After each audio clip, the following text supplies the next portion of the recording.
नमस्कार दोस्तों, आज मैं आपको बैसाख मास में नित्य नियम से सुनी जाने वाली तुलसी माता की कहानी सुनाने जा रही हूँ। प्रेम से बोलिए तुलसी माता की जय हो, बैसाख मास की जय हो, माधव भगवान की जय हो। एक नगर में एक गरीब ब्राह्मण अपनी पत्नी के साथ रहता था। वह भिक्षा मांगकर अपना जीवन गुजारता और नारायण भगवान की पूजा में लगा रहता था। वह उतना ही भिक्षा मांगता जिससे उसके व परिवार का पेट भर सके। एक बार उस नगर का राजा खूब दान पुण्य कर रहा था। राजा किसी भी गरीब को अपने महल से खाली हाथ वापस नहीं जाने देता था। दूर दूर से गरीब राजा के पास आते और मुंह मांगा दान लेकर चले जाते।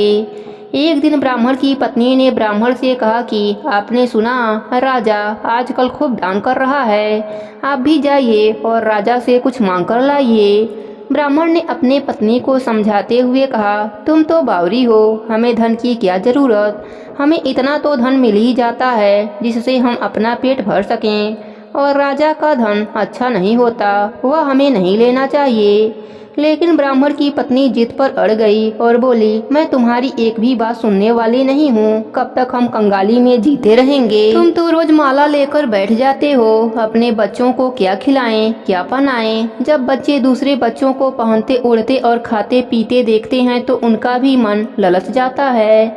आज तुम राजा के पास जाओ, राजा बहुत भला व्यक्ति है, वह हमें जरूर मुँह मांगा दान देगा।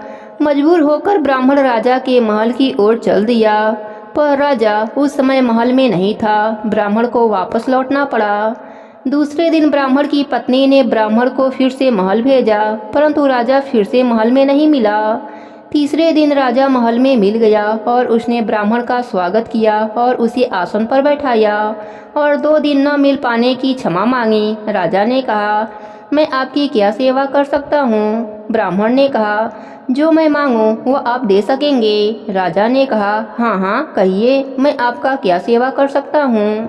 ब्राह्मण ने निवेदन किया, महाराज मैं कुछ और नहीं चाहता, बस आप मुझे अपनी पसीने की कमाई से 4 पैसे दान में दे दीजिए। ब्राह्मण की बात सुनकर राजा चौंक गया और सोचने लगा, खजाने में बहुत सारा धन पड़ा है, पर मेरे मेहनत की एक कौड़ी भी नहीं है।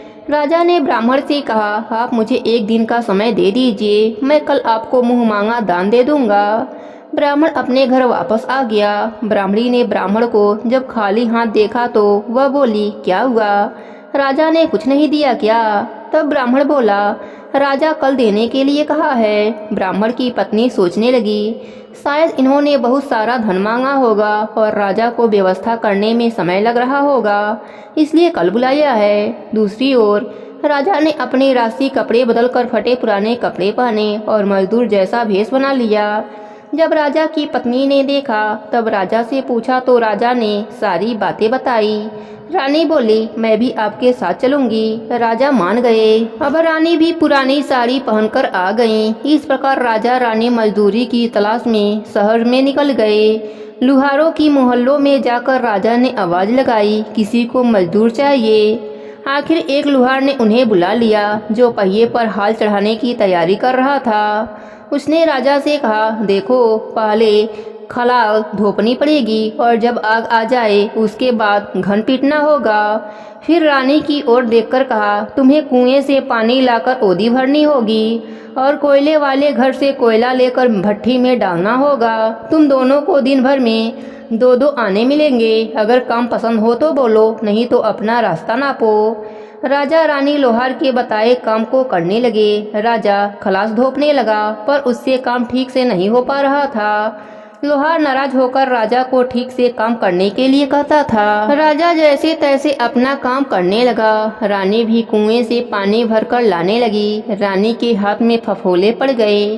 किसी तरह बड़ी कठिनाइयों से उसने पानी की अवधि भरी। उसके बाद रानी कोयला लाकर भट्ठी में डालने लगी।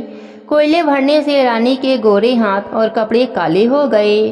भट्ठी में आग आने पर लोहार ने भट्ठी में से लोहा निकालकर पहिए पर जमाई और एक घन अपने हाथ में लेकर और एक राजा के हाथ में देकर कहा, देखो बारी बारी से घन इस पर पटकना, हाथ इधर उधर ना होने पाए। राजा जोर जोर से घन पटकने लगा, लेकिन उसका निशाना ठीक से नहीं बैठता था। कभी घन हाल पर गिरता तो कभी पहिए पर। मजदूरों का यह हाल देखकर लोहाइन बड़बड़ाती हुई आई और लोहार से कहने लगी, तुमने कहाँ से यह नौसिखिया मजदूर काम पर लगा लिया है? इनसे काम नहीं होगा। यह मजदूर तुम्हारा सब काम बिगाड़ देंगे। राजा रानी उन दोनों की फटकार सुनते सुनते अपना काम मन लगाकर करते रहे।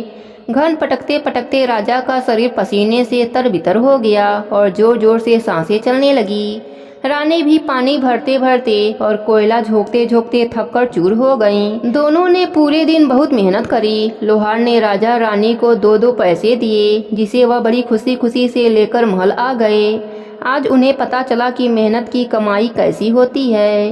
राजा ने 4 पैसे अलग रख दिया और अगले दिन ब्राह्मण को बुलाकर उसे दे दिया। ब्राह्मण राजा को आशीर्वाद देकर घर लौटा और ब्राह्मणी से कहा, लो मैं राजा के यहाँ से दक्षिणा ले आया हूँ। ब्राह्मणी खुश होकर दौड़ती हुई आई, पर उसने जब 4 पैसे देखा तो वह ठिठक कर रह गई। उन्हें दूर फेंक दिया। वह जल भूनकर ब्राह्मण से बोली, तुम जैसा दरिद्र राजा के वहाँ जाकर भी कुछ ना मांग सके, शर्म नहीं आती? कहकर रूठ कर चली गई और बहुत देर तक बड़बड़ करती रही। ब्राह्मण ने उन 4 पैसों को उठाकर तुलसी के पौधे के पास रख दिया और सोचा, जब ब्राह्मणी शांत हो जाएगी तो जरूरत पड़ने पर उठा लेगी। परंतु कई दिनों तक वह वैसा ही रखा रहा और फूल पत्ता गिरने से गिरकर मिट्टी में दब गया। ब्राह्मण और ब्राह्मणी दोनों ही उन सिक्कों के बारे में भूल गए। कुछ समय के बाद तुलसी घर में 4 पौधे उगे। चारों पौधे बहुत ही सुंदर थे। यह देख ब्राह्मणी रोज उनमें पानी डालने लगी। कुछ समय बाद वह पौधे बड़ी हो गए और उनमें फूल लगने लगे। फूल सूखने पर उनमें से मोती झड़ने लगे। ब्राह्मण और ब्राह्मणी ने कभी मोती नहीं देखा था। वह समझे कि कोई बीज है। हर रोज काफी फूल झड़ते और बहुत मोती पूरे घर में बिखर जाते। ब्राह्मणी उन मोतियों को समेटकर घर के एक कोने में डाल देती। इस तरह वहाँ मोतियों का ढेर लग गया। एक दिन एक सब्जी वाली आई। ब्राह्मणी को सब्जी लेनी थी, पर उसके पास पैसे न थे। उसने सब्जी वाली से कहा, क्या तुम इन चमत्कार बीजों के बदले सब्जी दे सकती हो? सब्जी वाली ने देखा तो वह पहचान गई कि यह तो मोती है। उसने खुशी खुशी ब्राह्मणी को उन मोतियों के बदले उनकी मनपसंद की सब्जी देने लगी। अब से हर रोज ऐसा होने लगा। ब्राह्मणी और सब्जी वाली दोनों बहुत खुश थे। सब्जी वाली यह सोचकर खुश थी कि मुझे 1 पैसे की तरकारी के बदले हजारों का माल मिल जाता है, और ब्राह्मणी यह सोचकर खुश थी कि इन बीजों के बदले सब्जी मिल जाती है। इस प्रकार कुछ समय और बीत गया। उधर राजमहल में कई हंस थे जो मोती चुनते थे। राजा का यह नियम था, जब राजहंस मोती चुनते थे उसके बाद ही राजा और उनका परिवार भोजन करता था। एक समय राजा का राजकोष खाली हो गया। अब राजा को मोती खरीदने के पैसे न थे। यह खबर पूरे नगर में फैल गई। ब्राह्मण और ब्राह्मणी को जब यह पता चला तो उन्होंने यही विचार किया कि राजा बहुत ही दानी और नेक दिल का है। उसने अपना सब कुछ दान कर दिया, यहाँ तक कि उनके पास खाने तक का कुछ भी नहीं है। ऐसे हालात में हमें उन लोगों की कुछ सहायता करनी चाहिए। ब्राह्मण ने ब्राह्मणी से कहा, अगर तुम कहो तो इनमें से कुछ बीज राजा को दे आऊं। वह कहती है, इससे सब्जी और खाने की चीजें मिल जाती है। रोज इसके बदले मैं सौदा लिया करती हूँ। ऐसा कहकर ब्राह्मणी एक कटोरी बीज भरकर लाई। ब्राह्मण राजा के पास पहुँचा। उसे वह मोती दिया और राजा को बताया कि यह मेरे घर की तुलसी का बीज है। राजा उन बीजों को देखकर चौंक गया। राजा उन मोतियों को हंस को दिए। राजहंस उन्हें चुभने लगे। यह देख राजा ने ब्राह्मण से कहा, 1 मोती सैकड़ों रुपए का है। सच बताओ, आपके पास इतना मोती कहाँ से आया? ब्राह्मण बोला, महाराज ऐसे बीज तो हमारे घर बहुत हैं। राजा अपने मंत्रियों के साथ ब्राह्मण के घर पहुँचे और उन चारों पेड़ों को देखा। पूछताछ में उन सिक्कों वाली बात सामने आ गई। जब पेड़ों को देखा गया तो उनके जड़ के पास वही सिक्के चिपके हुए मिले। आज ब्राह्मण और ब्राह्मणी को मालूम हुआ कि उनके पास लाखों करोड़ों की दौलत है, जिसे वह साधारण बीज समझते थे। ब्राह्मण ने सोचा कि मेरे लिए यह धन किस काम के। ऐसा सोचकर ब्राह्मण ने सारे मोती राजा को दान में दे दिया।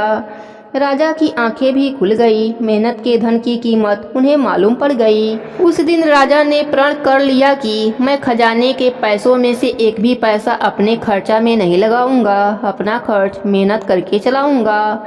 खजाने और ब्राह्मण के दान से राजा ने जनता के हित में कई धर्म कर्म के काम शुरू कर दिए। हे तुलसी माता, जैसे आपने गरीब ब्राह्मण पर अपनी कृपा करी, वैसे ही अपने सभी भक्तों पर अपनी कृपा बनाए रखना। प्रेम से बोले तुलसी माता की जय हो, माधव भगवान की जय हो।